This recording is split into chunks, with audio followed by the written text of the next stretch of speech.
እግዚአብሔር ከተማውን ያናውጣል። እግዚአብሔር ነገስታቶችን ያናውጣል።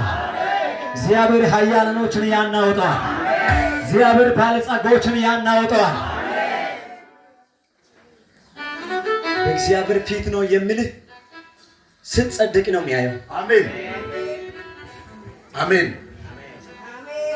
ስትሾም አሁን ከነሱ ጋር የሚገዳደር አይደለም፣ የተሻለ ፍርድ ላይ አሜን። መጽሐፍ ሲናገር አመድ ፋንታ አክሊል፣ ለቅሶ ፋንታ መሳቅ፣ አሜን። ራይ ፋንታ ጥጋብ ይላል። አሜን።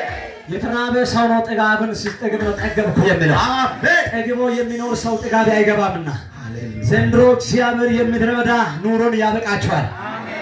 ይኸው ታለ እውነት እግዚአብሔር ሰራኮ አይ እነሱ ሁሉ እስከሚደነገጡ ድረስ እግዚአብሔር የሚያደርገው ታምራትን ታያለህ። አሜን። ብዙ ነገር ከተናገረ በኋላ ያልተፈጸመ ስለሆነ ሁሉ እንደዛ ነው ብላችሁ ታስቡ አድርጋችሁ። ከዚህ በኋላ በእኛ ዘመን ላይ የሚሰራው የእግዚአብሔር ኃይል ልዩ ይሆናል። ይናገራል፣ ይፈጸማል። እግዚአብሔር አለ ከነቢያትም አልሰማም ያልጸለየ ሰው አልችልም። ሁሉ ጸልዋል። ሁሉ በቃ ትንሽ እስከ ትልቁ ድረስ ዛሬ ነው የመጣሁት። ብዙ ነገር አልናገርም እንጂ ዛሬ ነው የመጣሁት። እቺ ከፍ አድርጎ አንተ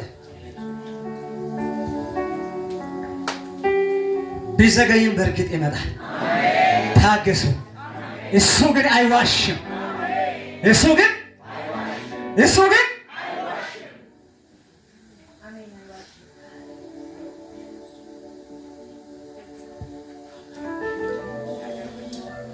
ወሃን አንተ አንተ